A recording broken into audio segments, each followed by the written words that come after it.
नमस्कार। श्रीनिवास मूर्ति, योग भारती हिमाचल। प्रवास में बहुत लोगों ने श्वास का तकलीफ के बारे में बताया। कोरोना के समय में भी श्वास के तकलीफ के कारण से ही बीमारी बढ़ना और मृत्यु तक जाना ये रहता है। ये वास्तविक रूप में हमारा फेफड़ा का शक्ति के प्रश्न है। हमारा फेफड़ा 5 लीटर के कैपेसिटी रखता है। जितना शरीर को 120 साल जीने के लिए शक्ति चाहिए, फेफड़ा के माध्यम से ही पूरा होना है। हमने कभी 10-15 मिनट भी श्वास शक्ति बढ़ाने का काम नहीं करते। ये उम्र होते होते ये बिगड़ जाता है। एक दृष्टि से ये मानसिक बीमारी भी है। यानी मन में जो इच्छा, बेमतलब इच्छा धारणा करके अगर वो पूरा नहीं हुआ तो उसमें ही उलझे रहना, फिर श्वास शक्ति कमजोर हो जाता है। आनुवंशिक भी है। इस कारण से इसको ठीक कैसा करना। वास्तविक रूप में हमारा फेफड़ा 1/3 ही चालू है, 2/3 चालू नहीं है।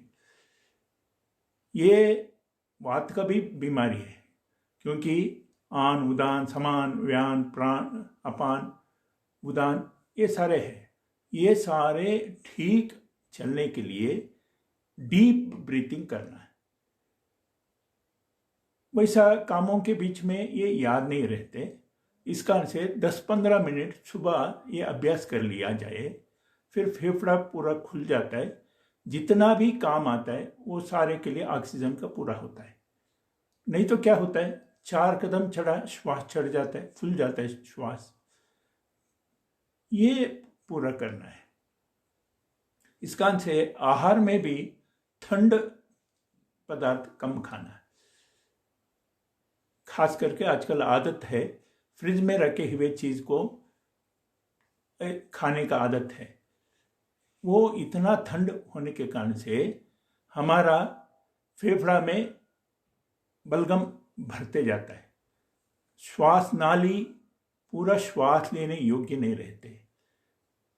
इस कारण से इसको पूरा करना है। हाँ, कुछ लोग क्या करते हैं, जब श्वास बंद हो रहा है तो इनहेलर लेता है, ताकि उसके गर्माहट के कारण से श्वास नाली खुल जाता है। कुछ लोग स्टीम लेता है। यह कोरोना के समय में भी स्टीम निरंतर लेना इसी कारण से आग्रह रहा, ताकि फेफड़ा खुला रहे। और ये ठंड के कारण से भी बढ़ता है। ठंड प्रदेश में कम रहे और सुबह सुबह ठंडा पानी में नहाना, ये सारे करने से दमा बढ़ जाता है। और 10-15 मिनट भगवान के ध्यान रख लिया तो भी मानसिक तनाव दूर होता है। क्योंकि जो उम्र बढ़ते बढ़ते जो असुरक्षिता है, या शरीर जितना ऑक्सीजन मांग रहा है वो दे नहीं पाते हैं, ये सारे कारण से श्वास दब जाता है। खुलना चाहिए। वैसा तो कहता है दीर्घ श्वासोश्वास करो, कम से कम 10 मिनट 15 मिनट, ताकि इतना ऊर्जा भर जाता है, उतना ऑक्सीजन भर जाता है। इसी कारण से हर समय में ऑक्सीजन का लेवल के चर्चा होता है। प्रकृति में कितना ऑक्सीजन है और हमारा परिसर में घर के आसपास कितना ऑक्सीजन है। और जहाँ पहाड़ के ऊपर जाते जाते ऑक्सीजन के लेवल कम होने के कारण से ये हमारा शरीर के मांग पूरा नहीं होते। ये सारे कारण से दमा हो ना हो, श्वास का आराधन करना चाहिए। मैं तो कहता हूं, ये श्वास का आराधन मतलब हनुमान का पूजा है। हर श्वास लेने के समय हमने धैर्य, साहस, बुद्धिशक्ति, पराक्रम, ज्ञान, शील भर रहा हूं, ये सोच के मन ही मन ध्यान करके भगवान का ऊर्जा भर रहा हूं सोच के लेना चाहिए। कम से कम 10-15 मिनट तो कोशिश करें। जो अब श्वास छोड़ने का समय अपना कमियां, बीमारियां, कमजोरियां छोड़ रहा हूं सोच के छोड़ना। यानी श्वास को ठीक कर लिया तो दमा जैसा बीमारियां नहीं आते, मन भी पवित्र हो जाता है, आत्मविश्वास भर जाता है, असुरक्षिता निकल जाता है। इस कारण से कोशिश करें।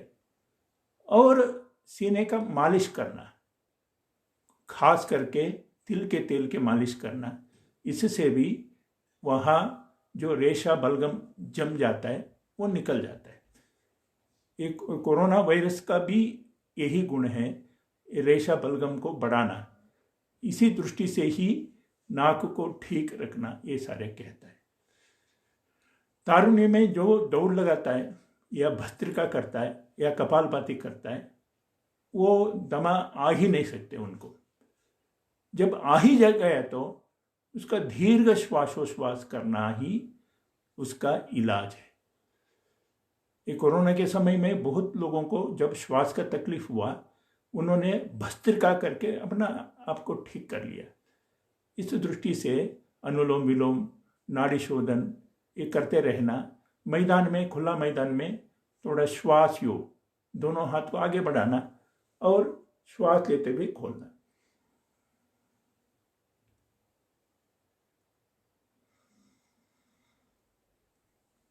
ये प्रैक्टिस भी रखने से भी श्वास की शक्ति बढ़ जाता है।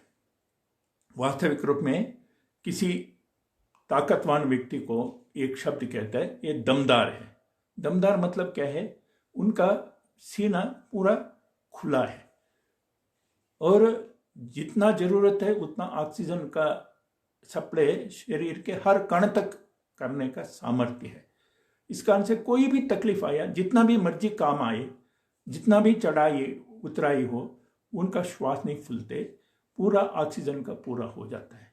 इस कारण से यही सोचना, ये श्वास योग जितना करेंगे, अलग अलग तरीका, प्राणायाम भी सारे श्वास के ही अलग अलग योग है, ये सारे करते हुए जिनका दमा नहीं है ना आए, जिनका दमा हो गया वो ये सारे ठीक करते हुए, विशेष रूप से आहार का ध्यान रख लेना। तले हुए चीज खाना, मैदा का चीज खाना, इससे श्वास बिगड़ जाता है। उबले सब्जी खाना, इससे ठीक रहता है। खास करके कुकर के पके हुए खाना नहीं खाना चाहिए, अलग बर्तन में उबाल के खाए। उस दृष्टि से हमारा श्वास शक्ति भी पूरा रहता है और 10-15 मिनट अनुलोम विलोम, भस्त्रिका, कपालभाति ये सारे करते रहे तो फिर धीरे धीरे से हमारा श्वास शक्ति बढ़ जाता है। और इस सन्निवेश में मेरा यही आप सारे से विनम्र प्रार्थना है, आप भी कोशिश करें। जिनके घर में दमा का पूर्वज है वो तो विशेष रूप से कोशिश करके अपना ऊपर भी उसका असर ना हो सोचना, यही आपसे प्रार्थना है। जय श्री राम, वंदे मातरम, भारत माता की जय।